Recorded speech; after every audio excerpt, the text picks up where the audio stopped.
Good morning, Kettle Kids, and welcome to your Thursday, June 17th. And today, well, it happens to be Global Garbage Man Day. What does that really mean? It means we celebrate our sanitation workers, which are a really big part of our community and society. And the reason being that if you didn't have anybody take away your trash, can you imagine how disgusting our yards would be? I mean, we got nowhere to put that stuff. So we do need sanitation workers, and there's usually two parts to a sanitation crew. There's the driver of the truck who's going to be hauling away the actual garbage. Then there's the guy called the ground man who's usually the one to load the garbage in. That's not always the case. As technology improves, we're kind of combining the two together so that you've got some garbage trucks that are able to actually use like pincer arms to pick up the cans. And moving into the future, a lot of sanitation departments are actually looking at integrating even more technology and having electric vehicles in order to have less environmental impact, and the lifts that are built in to both the garbage can design and the actual truck. But not only that, garbage trucks are also a really cool thing in terms of being part of our community, even as a piece of artwork. Some artists actually have made it a point to decorate those garbage trucks, and because of that, they can be pretty entertaining, pretty interesting to look at. On top of the fact that they're just really kind of a cool vehicle. They're really large, heavy machinery. They do a really unique and specific job. So there's even as much as kids' toys about them, and most kids actually really love to see them ride by.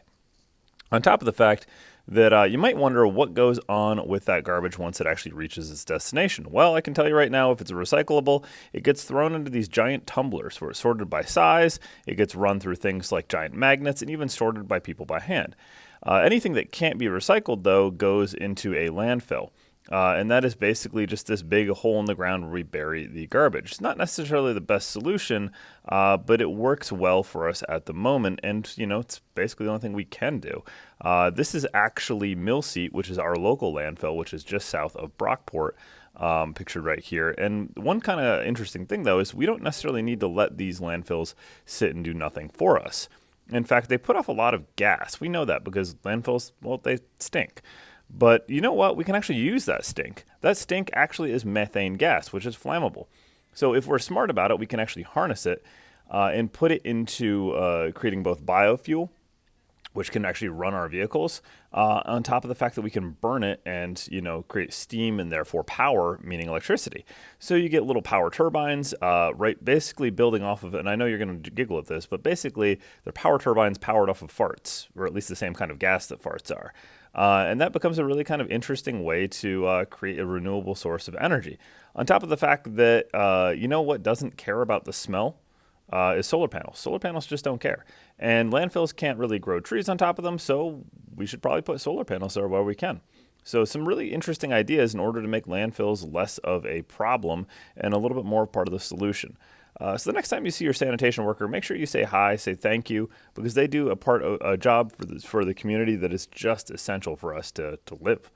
So anyways, knowing all that, let's put our hands over our heart, find the flag in the room, and please rise for the flag salute.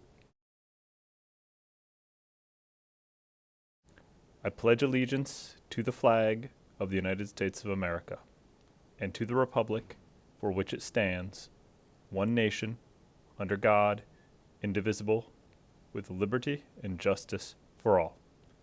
Please be seated.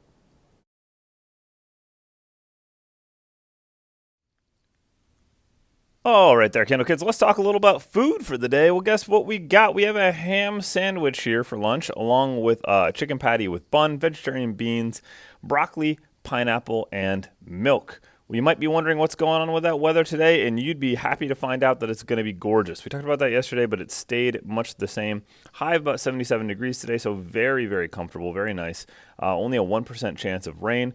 Tomorrow is slightly warmer, but the rain will definitely move in at some point during the day, but it probably won't be that long-lived, 57% chance. And then the chance of rain has risen for Saturday, but dropped a little tiny bit for Sunday. So it's a little bit of a mixed bag, and we're looking at storms potentially coming in on Monday. Well, one thing you might want to know about if you happen to be a sixth grader is your graduation this evening. It looks perfect. We are going to have a little bit of cloud cover at the very end of the day, but then the sun will break away right for the event, and there's a 0% chance of rain. So this is about the best we could possibly get. Temperatures right at 75 degrees. I mean, it was meant to be, kids. So if you're going to be there at the graduation event, look forward to seeing you there, and really, make sure you put a little sunscreen on. Maybe even at the end of the day, right here, it can get to you. So, anyways.